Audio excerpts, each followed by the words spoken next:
우리 찬양대가 오늘 좀 더 잘하신 것 같습니다. 네. 네, 좋은 찬양, 네, 감사드립니다. 요즘에 날씨가 좀 이제 한절기고 그래서 아침 저녁으로는 또 기온이 좀 떨어지고 있죠. 오늘도 그렇고 이제 며칠 동안 보면 춥고 좀 그러고 낮에는 또 해나면 덥고 하는 전형적으로 좀 감기 걸리기 쉽고 좀 뭐 이렇게 기침하기 쉬운 시간을 보내고 있습니다. 요즘 제가 가장 많이 듣는 말이 있습니다. 사실은 이런 말 듣기보다는 다른 말을 좀 들어야 되는데 피곤하시죠? 라는 얘기를 제일 많이 듣습니다. 그래서 저를 이제 염려하는 마음으로 좀 기침도 하고 하니까 그래서 좀 피곤하시겠다, 좀 수고하십니다 얘기를 잘 이렇게 많이 걱정해 주시고 안부를 물어보시는데 기침이 이게 잘 안 떨어집니다. 지금 한 2주, 3주 됐나요? 지금 그래갖고 조금 고생을 하고 있는데 좀 피곤하고 그럴 때는 그래서 조금 쉬는 것도 좋을 것 같다는 생각이 들기도 합니다. 우리 성도님도 쉴 수 있는 여유가 되시면 좀 힘들고 그러면 좀 기침하고 좀 몸도 안 좋고 몸살도 있으면 그냥 한 며칠 아무 말 하지 말고 그냥 조용히, 또 여성분들은 남편 밥도 해주지 말고 그냥, 또 때로는 이럴 때는 남자들이 또 좀 더 할 수도 있잖아요. 그렇죠? 저도 밥은 정말 잘합니다. 전 제가 한 밥이 거의 제일 맛있는 것 같아요. 밥만을 이야기하는 거예요. 다른 반찬 얘기하는 거 아닙니다. 밥은 제가 더 잘하거든요. 그래서 압력밥솥이든 전기밥솥, 하여튼 좀 밥은 제가 이들 잘하는데, 하여튼 좀 쉴 때는 조금 쉴 수 있는 것들도 또 은혜다라는 생각이 들게 됩니다. 그래서 무더운 여름이 되면 휴가를 떠나잖아요. 그게 지친 몸, 사실 덥보니까 얼마나 지치고 피곤하냐라는 거예요. 그래서 휴가를 떠났는데, 휴가라고 하는 이 한자 단어를 어떤 분이 좀 이렇게 풀어서 설명을 했던데 좀 일리 있다라는 생각이 들어서 한번 얘기를 드리면, 휴가가 이 사람 인자 이렇게 옆에 붙어 있고 나무 목자가 이렇게 들어가잖아요. 그게 이제 휴가 되고, 가는 한가하다 할 때 가를 쓴다고 합니다. 그러니까 두 개를 합치면 사람이 숲에서 아니면 나무에 들어가서 좀 한가하고 여유롭게 좀 쉬는 것을 휴가다. 우리 조상들의 그런 지혜가 담겨 있는 것 같은데, 때로는 우리가 시끄럽고 막 그런 데가 아니라 조용한 곳에서 좀 쉼을 갖고 또 묵상하기도 하고 좀 그런 시간을 갖는 것도 참 유익하고 좋다라는 생각을 하게 됩니다. 저도 예전에 서울에 있고 할 때는 이제 수양관 같은 데도 이제 있으니까 그런 데 가서 며칠 이제 있었던 적도 있는데 좋더라고요. 조용하고, 안성 수양관, 사랑의 교회 수양관 아시죠? 가는 목사님 그 묘도 한번 가서 보고 이렇게 조용히 있으면서 자연과 이렇게 묵상하면서 있으니까 참 좋았다는 생각이 드는데, 하여튼 이런 쉼도 필요하다라는 생각이 듭니다. 그래서 요즘엔 참 많이 우리 세대들이 피곤하게 살아가고 있죠. 약국에 가면 피로회복제가 아마 제일 잘 팔릴 것 같습니다. 동네마다 사우나도 있고 찜질방도 있습니다. 거기 왜 갈까요? 피곤해서죠. 몸 뜨끈뜨끈한 데 들어가서 몸을 좀 이렇게 녹이고 싶은 마음으로 또 이렇게 가게 됩니다. 어제 여전도의 연합회에서 젊은 수양관을 갔다 왔는데 저에게 이렇게 봉지 하나를 이렇게 주셨어요. 아직 열어보지는 않았어요. 이게 기침 날 때는 많이 먹으면 기침이 더 나갖고 요즘엔 잘 안 먹으려고 그러는데, 거기 보니까 병이 들어있고 파란색 테두리에 있는 병입니다. 약국에서 파는 거고 뭘까요? 바카스입니다. 그래요. 여기 보니까 이게 비치더라고요. 열어보진 않았는데 그 비치는 바카스예요.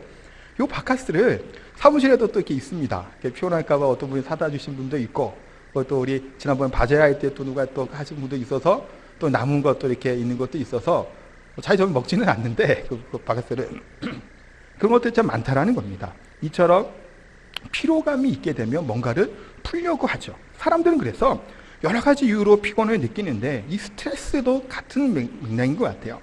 이거를 해결하는 방법들, 노하우들이 아마 다들 있을 것 같은데, 저 같은 경우는 보통 좀 스트레스를 받으면 잠을 주로 잡니다.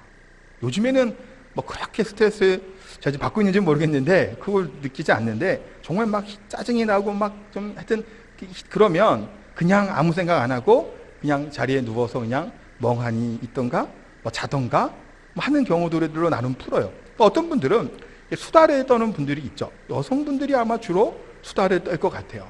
그래서 만나서 막 얘기도 하고 때로는 흉도 좀 보고 이렇게 그러면서 이제 풀리죠. 사실은 이런저런 얘기를 하면서 풀리게 돼요. 또 어떤 사람들은 산에 가기도 하더라고요. 오름제도 많죠. 가서 한번 좋은 공기도 마시고 자연을 보기도 하고 때로는 라켓 같은 거 들고 테니스 치는 목회자들도 많이 육지에는 많이 있거든요. 그래서 치기도 하고 제주도 같은 경우는 또 골프들을 많이들 치시는 것 같아요. 그러면 그런 분들은 필드에 나가서 좀 골프 치면서 마음을 좀 이렇게 스트레스를 풀고 그렇게 하기도 합니다. 그런데 이렇게 뭐라는 방법들을 가지고 말하면 풀기도 하지만 우리 삶이 가져다주는 좀 본질적인 피곤함, 그런 스트레스 같은 것들이 분명히 있다는 겁니다. 뭐냐면 때로는 실패를 인해서 나타나게 되는 그 피곤함들이 있다는 겁니다. 평생을 안고 가게 되는 질병들 또한 있습니다. 몸의 연약함들, 아픔들 또한 있지요. 저도 좀 기침이 좀 안 났으면 좋겠는데 이 나름 스트레스입니다. 좀 찬양도 더 크게 부르고 싶고 주를 앙모하는 자도 할 때도 크게 한번 목 터져라 한번 부르고 싶은데 이 설교에 지장이 생길까 봐 제가 찬양을 가급적이면 지금 좀 줄이고 있는데 원래 이제 찬양하는 거 이거 좋아해요. 좋아하고 저도 이제 한때는 원래 대부분 그런 거 하잖아요. 찬양이도도 앞에서 청년 때도 많이 했었고 그래서 찬양을 너무 좋아하는데 많이 목을 쓰고 하면 혹 지장이 생길까 봐 또 제가 또 지금 또 목 쓸 일이 많잖아요. 그러니까 조금 아끼고 좀 조절을 하려고 조금 더 쓰고 있는데 이 사실은 좀 어쨌든 좀 스트레스가 되는 것 같습니다. 그러니까 이런 것들을 해결하지 못하는 우리가 완전히 그것이 해소되지 않는 것들이 분명히 가지고 있다는 겁니다. 이것은 잠을 잔다고 수다를 떤다고 운동을 한다고 산에 간다고 이것이 해결되지 않는 겁니다. 그렇기 때문에 복잡하고 머리가 아프고 할 때도 이와 같은 이 스트레스, 이 본질적인 피로감이라고 해야 되겠죠. 피로감에서 자유로울 수 없다는 겁니다. 그래서 솔로몬이라고 하는 사람, 가장 지혜로운 사람이었고 또 이 솔로몬은 가장 부가 또한 명예가 대단했던 왕입니다. 3000년 전 사람이죠. 이 솔로몬도 이와 같은 것을 고백하는 것이 전도서 1장 8절이에요. 이렇게 고백을 합니다. 모든 만물이 피곤하다는 것을 사람이 말로 다 말할 수 없나니 모든 만물이 피곤하다는 겁니다. 이 모든 만물에는 하늘의 별과 달과 태양들, 동물들 모든 이 세상에 있는 모든 필요세계가 다 피곤하고 지친다라는 겁니다. 그 중에서 우리 인간들이 요걸 다 잘 표현하죠. 피곤함에 대해서 노골적으로 사실은 드러내는 사람들이라는 겁니다. 솔로몬이라고 하는 가장 지혜로운 사람이었는데 이 사람도 이 지혜를 가지고 나라를 다스렸을 겁니다. 분명히. 근데 그럼에도 불구하고 왕으로서 가져야 될 여러 가지 중압감도 있었을 것이고 피곤함이 그 인생을 따라다녔다는 겁니다. 뿐만 아니라 솔로몬은 말년 가기 전에, 그러니까 항원기가 지난 이후에 솔로몬은 조금 또 타락을 하죠. 그 가운데 오게 되는 인생의 허무함과 또한 많은 부귀영화를 누렸음에도 불구하고 인간들이 겪을 수밖에 없는 이 본질적인 피곤함과 지침과 이것들의 스트레스를 가지고 이것들을 고백을 하고 있다는 겁니다. 마찬가지로 현대 문명에 살고 있는 우리들은 어떠냐라는 겁니다. 굉장히 우리는 바쁜 삶들을 살아가고 있습니다. 다들 그냥 여유롭게 있지를 자질 않죠. 특히 제주도 분들, 우리 여성분들은 굉장히 부지런하시더라고요. 저도 예전에 여기 오기 전에 여기 구제주 쪽에서 사역을 할 때도 보면 새벽에 그때도 차량을 돌고 이렇게 돌아가면 쓰레기 분리수거 쪽으로 항상 교회가 근처에 있었어요. 바로. 그래서 그 길을 지나가게 되는데 정말 꼬부랑 할머니예요. 연세가 많으신 분들이 폐지를 막 줍고 계시고 우리 교회 그때 교회에 있었던 집사님 중에 한 분도 좀 연세가 많은 분이었는데 그분도 그렇게 연세가 많은데 또 돈이 없는 것도 아닌데 부지런하게 이렇게 뭘 하시더라고요. 사실 피곤한 인생들을 사실 우리가 살아간다는 겁니다. 현대 문명이 어떤 면에서는 더 우리를 지치게 하고 피곤할 수 있다는 겁니다. 그런데 이 피곤함과 이 스트레스와 이 우리가 힘들게 하는 질병도 마찬가지겠죠. 이것이 풀어줘야 되죠. 이것이 풀리지 않으면 쌓이게 되면 사실은 우리 인생의 가운데 무기력함이 오게 되기도 하고 낙심이 찾아오게 됩니다. 이 문제가 해결이 되지 않으면 계속해서 몸이 사실은 아프면 이런 얘기도 하잖아요. 너무 아프면 아휴 그냥 안 살고 싶다는 얘기도 하죠. 그만큼 지치는 겁니다. 이 어려운 문제들 스트레스 부분이 해결이 되지 않고 풀려지지 않으면 살맛 안 난다는 얘기를 하는 겁니다. 그래서 입으로 습관적으로 나오는 말이 뭔가요? 죽겠다 죽겠다죠. 왜 그 말이 나올까요? 그만큼 우리들이 겪게 되는 여러 가지 피곤함과 스트레스가 해소가 안 되다 보니까 죽겠다는 얘기들이 나오게 된다는 겁니다. 그러다 보면 때로는 극단적인 선택을 하는 사람들도 있습니다. 생을 그냥 포기해버리는 거죠. 너무 지쳤기 때문에 그냥 내려놓고 싶은 사람들도 있다는 겁니다. 근데 하나님은 우리에게 이 근본적으로 우리의 인생을 살아가면서 겪게 되는 피곤을 해결하는 방법에 대해서 오늘 제시해주고 계십니다. 뭘까요? 주를 앙망하라는 겁니다. 주님을 앙망하라. 나를 앙망하라는 겁니다. 하나님. 나를 앙망하면 실패가 주는 피곤, 질병이 주는 피곤, 인생의 무거운 짐으로부터 나를 앙망하면 반드시 내가 너를 피곤에서부터 이 질병으로부터 스트레스로부터 벗어나게 해 주실 것이다 라고 오늘 말씀합니다. 이사야 40장 말씀이 그래서 피곤한 자에게는 능력을 주시며 무능한 자에게는 힘을 더하시나니 그러면서 오직 여호와를 앙망하는 자는 새 힘을 얻으리니. 여호와를 앙망하는 자, 앙망이라는 단어가 무슨 의미일까? 이 히브리어로는 카바라고 하는 단어를 쓰게 됩니다. 근데 이 뜻이 뭐냐면 비틀어서 하나로 묶는다라고 하는 의미를 가지고 있습니다. 비틀어서 무슨 이제 여러 가지 물건이 있으면 같이 묶으려면 이제 이렇게 모아서 이렇게 비틀어야 묶여지죠. 우리 비닐봉지 묶을 때도 빈 그릇을 돌려갖고 이렇게 꽉 묶어갖고 올리게 됩니다. 이와 같은 의미를 가지고 있다는 겁니다. 근데 앙망하다라고 우리 한글 의미를 생각하면 비틀어서 하나로 묶는 게 사실 좀 이해가 안 되기도 합니다. 뭘까라고 생각을 하면 이겁니다. 너무나도 하나님을 고대하고 기대하는 겁니다. 그러다 보니까 몸이 간절함이 이 소망함이 우리 몸을 막 비틀리는 것처럼 그와 같은 간절함으로 하나님을 앙망하라는 거예요. 사실 이 앙망하다는 단어를 영어 성경을 보면 보통 두 가지 정도 의미로 쓰여지게 돼요. NIV라고 하는 성경에서는 호프라고 쓰게 됩니다. 앙망하다는 것을 소망한다라는 겁니다. 주님을 하나님을 소망하는 자에게는 새 힘을 주신다라는 거고, 또 NSAV라고 하는 좀 원어에 가장 근접한 또 영어 번역이 있는데 그거 같은 경우는 wait라고 하는 기다리라고 하는 말을 쓰게 돼요. 조금 지금 우리 한글이랑 조금 다른 의미들이 다 가지고 있습니다. 어쨌든 간에 그와 같이 앙망하다라는 것은 하나님을 기다리고 사모하고 찾는다라고 하는 의미를 그대로 가지고 있는 겁니다. 시편 기자는 이거를 얘기할 때 뭐라고 얘기하냐면 내가 종의 주를 기다리나이다. 종일토록 하나님을 기다린다라는 겁니다. 잠시 잠깐 찾는 것이 아니라 하루 종일 하나님의 은혜를 받기 원하는 간절한 마음으로 기다린다는 겁니다. 생각해 보세요. 그러면 하루 종일 우리가 뭔가를 기다리면 온몸이 그냥 가만히 이렇게 있을까요? 그게 아니죠.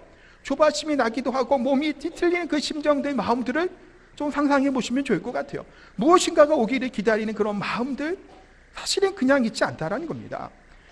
저희도 이제 아이들이 제가 키우고 있으니까 큰아들, 아들내미한테 선물을 사다 주면 선물을 샀다라는 얘기를 제가 못합니다. 왜 못하냐면 주문했다라고 얘기하면 매일 물어봅니다. 언제 오냐고, 언제 오냐고. 또 비밀로 해요. 저희 부부는 그래서 뭐 어디 간다 그래도 좀 비밀로 해요. 이번에 서울 갔습니다. 제 가족 아내하고 이제 애들 데리고 저 혼자 있는데 서울을 가는 것도 미리 얘기해 놓으면 혹시 안 가게 되면 난리가 나고, 선물 특히 그래요. 택배가 왔는지. 지난번엔 그래서 하도 이 앙망하고 정말 간절해갖고 찾으러 갔습니다.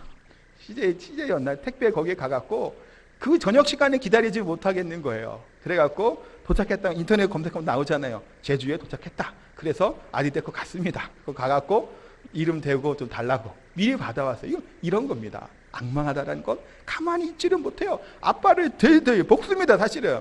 그러니까 조용히 깜짝 선물을 차라리 하던가 아니면 없어, 안 돼 얘기했다가 짜잔 이런 방법이 있어요. 왜냐하면 덜덜 볶아요.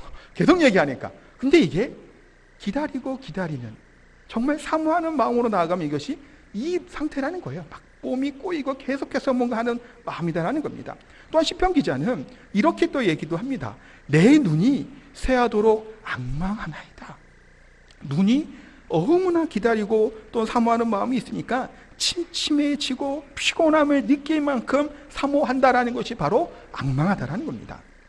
제가 대학원 때 졸업여행을 갔다 왔는데, 졸업여행으로 성지순례 해갖고 제가 이집트, 요르단, 이스라엘 이렇게 3개국을 이렇게 다녀왔습니다.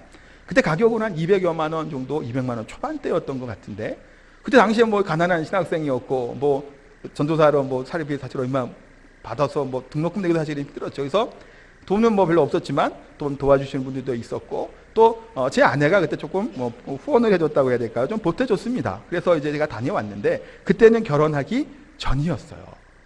연애할 때였고, 제가 10월 달에 결혼했는데 그 성지순례는 여름에 갔죠. 그러니까 제 아내가 얼마나 제가 보고 싶었겠어요. 그쵸? 아니 매일 만나다시피 했는데 2주간 제가 지금 한국에 떠나가잖아요. 문자를 할 수도 없고 뭐 방법이 없습니다. 사실은 그 당시는 지금처럼 뭐 와이파이 빠크로 치도도 아니었으니까. 그러니까 얼마나 보고 싶어요. 그래서 울다 어떻게 됐냐면 눈다래끼가 났어요. 진짜로 너무 울어갖고 눈이 붓고 눈다래끼가 난 거예요. 그러니까 저희 아버지한테서 와서 그렇게 울었대요.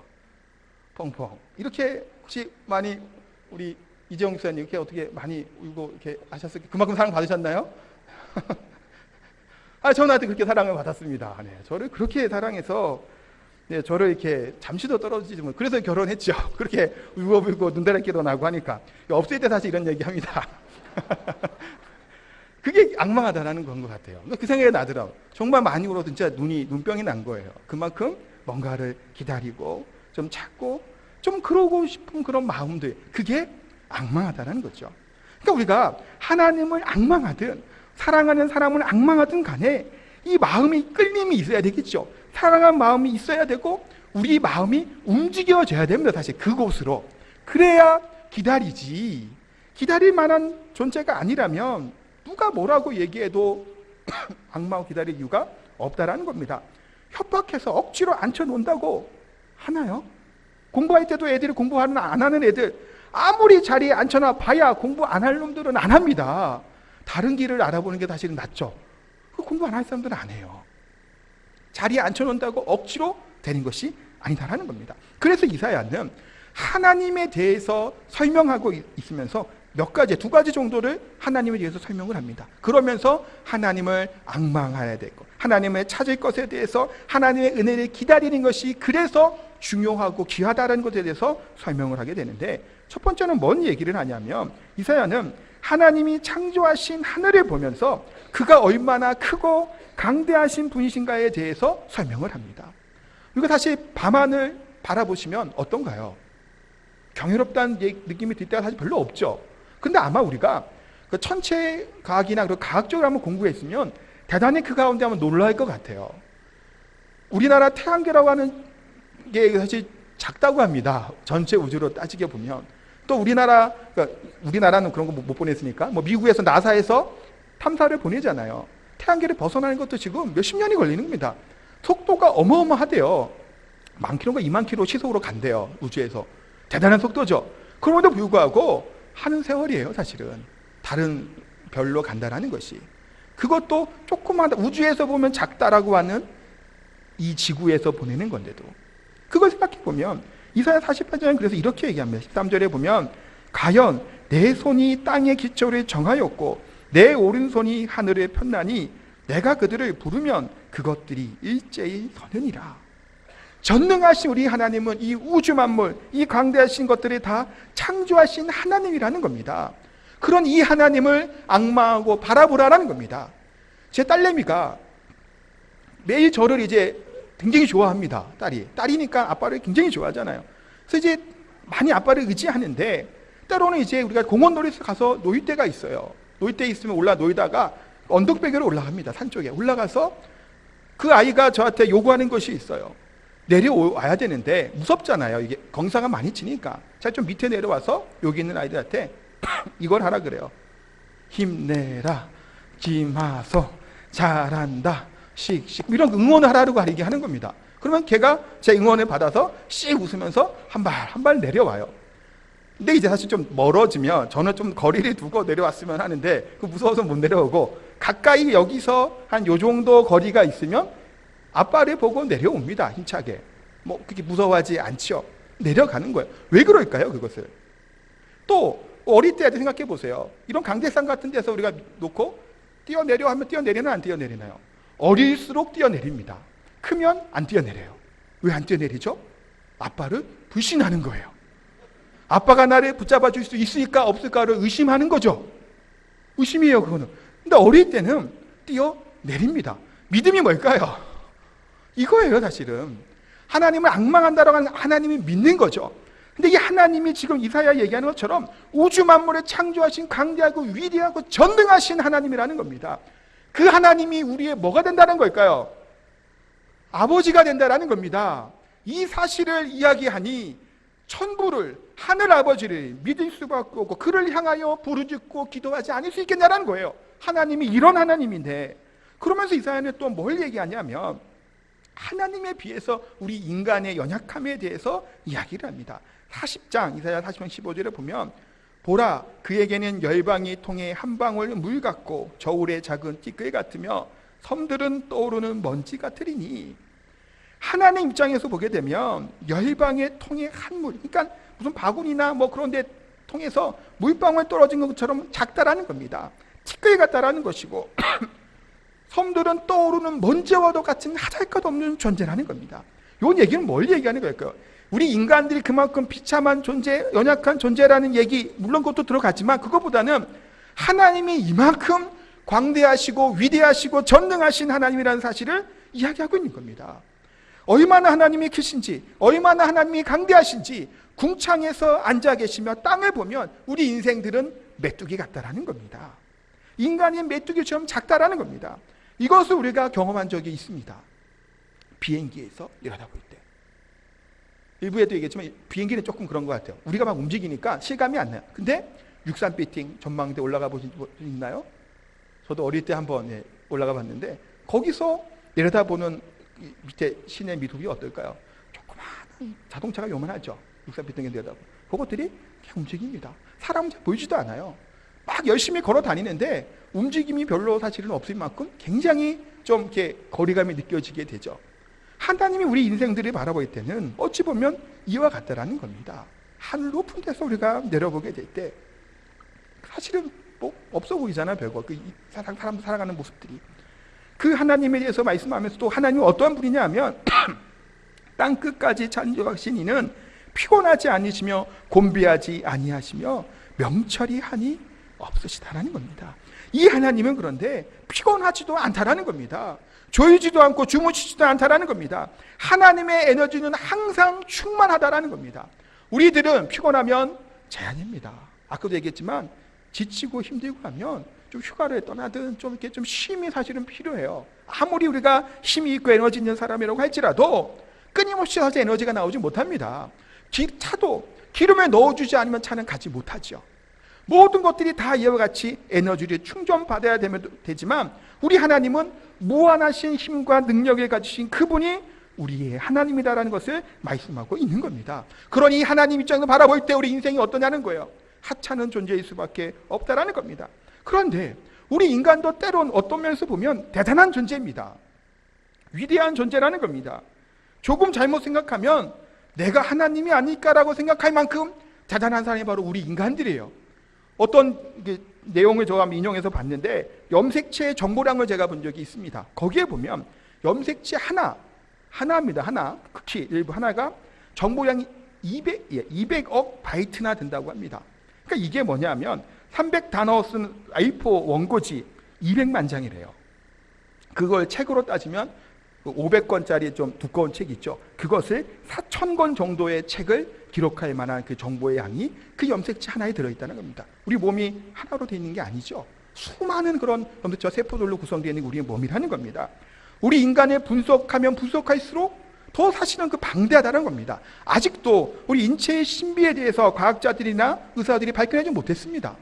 작은 것 하나 밝혀내는 것도 그만큼 대단하다는 겁니다. 그런데 이런 대단한 우리일지라도 하나님 입장에서 바라보면 메뚜기 같고 벌레처럼 자고 있을 수밖에 없는 존재라는 겁니다. 그 하나님을, 그 위대하신 하나님을 우리는 아버지로 모시고 살아가는 겁니다. 그래 하나님은 여호와를 나를 앙망하라. 피곤하다고 짜증 부리지 말고 실망하지도 말고 그럴 때마다 크신 하나님을 앙망하라라는 겁니다. 이 하나님은 이 전 우주를 통해서 비교하고 착할 분이 없는 분이 바로 우리 하나님에 대해서 말씀하고 있습니다. 그런데 이 하나님을 앙망하게 될 때 하나님이 뭘 주신다고 오늘 성경은 말씀하고 있나요? 31절 한 번 더 읽어보도록 하겠습니다. 시작. 오직 여호와를 앙망하는 자는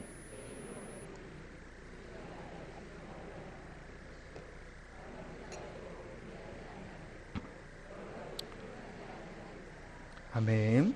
자, 새 힘을 주신다. 새롭게 한다. 재충전할 수 있게 하신다라고 말씀하고 있습니다. 이 성경 구절 읽으면 가슴이 좀 막 뜨거워지시죠? 막 열정이 생기고 막 힘을 막 얻는 것 같잖아요. 저만 그런가요? 기침이 막 안 할 것 같아요. 저는 이 성경을 읽을 때마다 새 힘을 주신다라고 말씀한다는 겁니다. 사실은 어떠한 힘일까? 성경은 그래서 독수리에 대해서 이야기하는데 독수리는 강한 그 힘을 상징하는 동물 중에 하나입니다. 사실 독수리가 날개치며 올라갈 것이다 라고 말씀하는데 양 날개를 쫙 펴고 하늘에 날아가죠. 힘차게 다름질하면서 팍 올라가게 됩니다. 창공을 유유히 날아다닌다는 것이 독수리예요. 독수리를 가까이서 보신 분들은 아마 그 생각이 아마 드실 거예요. 저도 강원도 고성 철책인에서 근무를 했는데 독수리가 많았습니다. 검독수리라고 하죠. 우리나라 독수리. 그것들이 북한도 갔다가 여기 왔다가 날아다니는 거예요. 창공을 날아다니는데 당시 새벽녘에 독수리가 팍 날면 제가 잘못 들었는지 모르겠지만 새들이 조용하더라고요. 나름 신기했어요. 야, 독수리가 이렇게 날아다니니까 다른 죄송한 표현 잡새가 들키지 않더라. 조용하면서 독수리만 이렇게 활보하는 거예요. 이 독수리의 그런 광대함, 힘. 하나님은 독수리가 날개치며 올라갔던 힘을 주시겠다고 하는데 이 독수리의 날개는 두 개죠. 그래서 우리가 하나님으로부터 받는 은혜와 그 능력들을 생각할 때 이 두 가지 생각하면 좋은데 첫 번째는 하나님의 말씀입니다. 말씀의 날개를 우리가 달면 힘있게 능력 가운데 나아간다는 겁니다. 히브리서 4장 12절에 보면 하나님의 말씀은 살아있고 활력이 있어 좌우의 나에선 어떤 것보다 예리하여 혼과 영과 및 관절과 골수를 찔러 쪼개기까지 하며 또 마음의 생각과 뜻을 판단하시나니. 그렇기 때문에 우리가 하나님의 말씀을 통해서 하나님을 교제하는 것이고 하나님의 말씀을 통해서 성령의 능력이 부어지게 된다는 겁니다. 사실 우리가 말씀을 잘 받아야 된다는 게 제가 굉장히 자주 좀 얘기하고 있죠. 하나님의 말씀은 그런데 이렇게 말씀이 강조하고 여러 번 얘기해도 부족함이 없습니다. 말씀이 아니고서 우리가 뭘 갖고 살아가냐는 거예요. 하나님의 말씀을 통해서 우리가 듣고 읽고 연구하고 암송하고 묵상하는 것을 통해서 하나님이 그 가운데 능력을 부어 주십니다.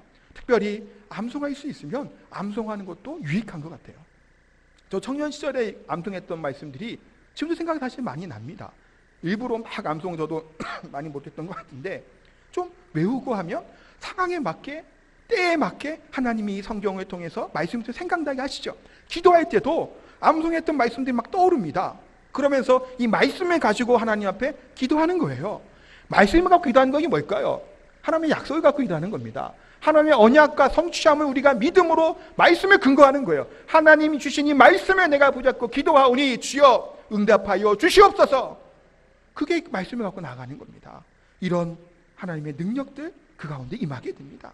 두 번째가 바로 기도의 날개를 우리가 달아야 됩니다. 기도는 뭘까요? 하나님과 대하는 거죠.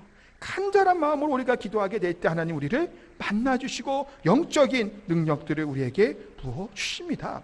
1세기 초대교회를 얘기하는데 이 1세기 초대교회는 2000년이라고 하는 우리 기독교의 긴 역사 가운데 가장 많은 위대한 교회들이 있었던 당시고 가장 위대한 성도들이 있었던 시기가 바로 1세기의 초대교회 당시입니다. 근데 보시면 가장 위대한 교회와 성도들이 있었고 그 사도들이 있었는데 당시가 대박해가 있었던 시기입니다. 가장 힘든 시기가 아마 그때였을 겁니다. 유대인들이 그들을 박해하죠. 또한 로마인들은 어떻게 하나요? 그들을 내버려 두나요? 아니에요. 로마인들 그들을 잡아 죽입니다. 기름으로 짜서 횃불로 썼다고도 얘기합니다. 사자범으로 만들어버리는 겁니다. 톱으로 켜서 죽이는 거예요. 목을 베어 주기도 합니다. 그와 같은 박해들을 가지고 있었어요. 그들이 어떻게 힘을 얻었냐라는 겁니다. 사도행전 1장 13절 14절 내용에 보게 되면 오순절 성령 강림 사건이 나오게 됩니다. 말씀해 보면 더불어 마음을 같이하여 오로지 기도에 힘쓰더라. 오로지 기도에 힘쓰고 했을 때 성령 충만함을 받게 되고 그들이 능력 있는 하나님의 사람으로 살아가고 복음을 증거하는 사람으로 나갔다라는 겁니다. 그런데 그들은 복음을 증거할 때 어떻게 됐나요? 체포되고 매맞고 갇히게 됩니다. 한번 우리가 감옥에 가면 두려움을 가지기 마련이잖아요. 이들은 어떤가요? 4장 31절에 보면 사도행전에 빌기를 다음에 모인 곳이 진동하더니 무리가 다 성령이 충만하여 담대히 하나님의 말씀을 전하니라. 새 힘을 받은 사람의 특징이 이렇게 나타나는 겁니다. 감옥에 갔음에도 불구하고 두려워하지 않는 겁니다. 기도함으로 능력으로 나아갈 수 있는 힘이 여기서부터 나타나는 겁니다. 그래서 믿는 우리들은, 새 힘을 받은 우리들은 세상에 짓눌리거나 주눅드는 존재들이 아니라는 겁니다. 예수님을 믿음으로 핍박을 당한다는 것을 알면도 불구하고 초대교회 성도들은 어떻게 했나요? 복음을 증거했습니다. 예수님을 증거했다라는 겁니다. 그래서 어떻게 됐나요? 가족들이 죽었어요. 어떻게 됐나요? 직업을 잃어버린 겁니다. 또 어떻게 되나요? 따돌림을 받고 핍박을 받는 겁니다. 산속에 유리하는 사는 삶을 살아간 거예요. 잡혀가기도 합니다. 아까 말씀처럼 죽어요. 아무도 인정해 주지 않는 것 같은 외로움 가운데 주님의 이름을 부르고 순교했다라는 겁니다. 이것을 알면도 불구하고 이들은 그 길을 갔다라는 겁니다. 우리의 영혼 가운데 새 힘, 영적인 능력이 부어지게 되면 우리의 삶은 피곤치 않다라는 겁니다. 아름다운 승리의 삶이 연속해서 끊임없이 일어나는 모습을 성경은 말씀하고 있습니다. 31절 하반절에 보면 이렇게 말씀합니다. 다른 박질하여도 곤배하지 아니하겠고 걸어가도 피곤하지 아니하리로다. 피곤하거나 지치지 않는다라는 겁니다. 이 얘기는 승리한다라는 겁니다. 그것도 잠시 잠깐 승리가 아니라 연속적으로 끊임없이 승리하는 삶을 살 것에 대해서 말씀하고 있습니다. 신앙생활을 하다가 멈춰서는 안 됩니다. 우리가 신앙생활의 여정을 걸어갈 때 끝까지 완주를 해야지 중간에 포기하거나 낙마하거나 쓰러져서는 안 된다는 겁니다. 그래서 신앙생활 할 땐 때로는 이와 같은 것들이 있습니다. 몇 가지가 나오죠. 독수리가 날개치 올라가는 날아오르는 힘이에요. 때로는 우리가 능력 가운데 날아오를 때가 있습니다. 와, 정말 충만해져 갖고 주의 일을 열심히 애쓰기도 하고 너무 이렇게 잘할 때가 있죠. 어떨 때는 달려가는 것처럼 다른 박질하는 것처럼 힘있게 주의 일들을 감당할 때도 있습니다. 신앙생활도 마찬가지예요. 그런데 우리가 항상 날아오르고 항상 뛰어오르 다닐만한 그런 박진감이 있는 삶을 살아가게 되나요? 아니죠. 때로는 천천히 걸을 때가 있다라는 겁니다. 그런데 중요한 것은 뭘까요? 걸어가는 그것이 멈추지 않는다라는 겁니다. 날아오르지 못하고 다른 박질하지는 않을지라도 우리는 끊임없이 믿음의 여정을 걸어가는 겁니다. 첫사랑의 감격이, 그 은혜가, 그것이 혹시 좀 사라져서 조금 약해졌을지라도 그러나 우리는 신앙은 끊임없이 계속해서 신앙이 걸어가는 삶의 여정이라는 겁니다. 찬송가에도 이런 가사가 나옵니다. 메마른 땅을 종일 걸어가도 나 피곤치 아니함은 광야와 같은 땅을, 사막과도 같은 땅을 이야기합니다. 아까도 얘기한 초대교회의 위대한 하나님의 성도들, 십자가를 지고 그 험한 길을 걸어갔습니다. 낙심하지 않고 주저앉지 않고 끝까지 걸어갔다라는 겁니다. 결국은 그들은 어떻게 됐나요? 승리한 거예요. 그들은 죽었지만, 그들은 순교당했고 모든 것을 잃어버렸지만 그들은 하나님께 영광 올려드리며 승리하는 삶을 살았다는 겁니다. 중간에 중도에 포기하지 않고 그 끝인 하나님의 능력과 힘을 받아서 승리하는 삶들을 살았다는 사실입니다. 우리 또한 마찬가지입니다. 완주를 하셔야 돼요. 내가 지금까지 했던 신앙생활의 여정들 잘 하셨겠죠. 우리 귀한 권사님, 장로님들 많이 계시니까 어르신들 지금까지 했던 신앙의 여정들 뿐만이 아니라 나머지 하나님께서 부르시는 그때까지 끊임없이 우리는 걸어가야 돼요. 계속 우리의 믿음과 신앙은 성장해야 됩니다. 이게 멈춰버려서는 안 돼요. 아무리 우리가 연수가 많다고 하더라도 우리의 신앙은 끊임없이 발전되고 나아지는 모습이 우리 가운데 있어야 된다는 겁니다. 여호와를 앙망하는 자에게는 새 힘을 주신다라고 약속하십니다. 우리 하나님은 약속을 반드시 성취하시는 하나님이십니다. 마태복음을 우리가 새벽에 보고 있는데 마태복음에 무슨 구절들이 계속 나오나요? 구약의 예언들이 성취됐다는 얘기가 끊임없이 나온다는 겁니다. 마찬가지로 하나님이 주신 이 약속의 말씀들, 나를 찾으라는 겁니다. 나를 앙망하라는 겁니다. 나를 기다리고 소망하라는 겁니다. 나만의 간절히 몸이 뒤틀린 만큼 사모하라는 겁니다. 그러면 하나님은 새 힘을 주시겠다라고 말씀합니다. 독수리 올라가면 날개치면 올라갈 것 같은 힘을 주실 것이고, 소년처럼 달려가도 지치지 않고, 또한 험한 사막들, 가장 우리가 많이 겪게 되는 상황들이죠. 그러나 그 강야와 같은 우리의 인생의 여정 가운데 포기하지 않고 끝까지 걸어갈 수 있는 우리들의 힘을 주신다는 겁니다. 새 힘을 받으면 현실의 어려움을 넉넉히 극복하고 승리할 줄 믿습니다. 환난을 이길 것을 믿습니다. 위로받고 인내하며 견뎌냅니다. 극복한다는 겁니다. 문제를 해결하는 것이고 환경을 변화시키는 겁니다. 기적이 나타나는 겁니다. 이런 예가 성경에 많이 나와 있습니다. 놀라운 기적들이. 그러나 여호와를 앙망하고 믿음으로 나아가는 우리들의 실제 삶의 현장에서도 날마다 일어나게 되는 놀라운 은혜와 기적들을 경험하고 이 세상으로부터 눌리지 않고 이 문제를, 이 어려움을 타고 올라가는, 창공을 향해 날아가는 강대한 믿음의 날개를 갖고 살아가는 저 우리 성도님 다 되시기를 예수님으로 축복하고 기도합니다.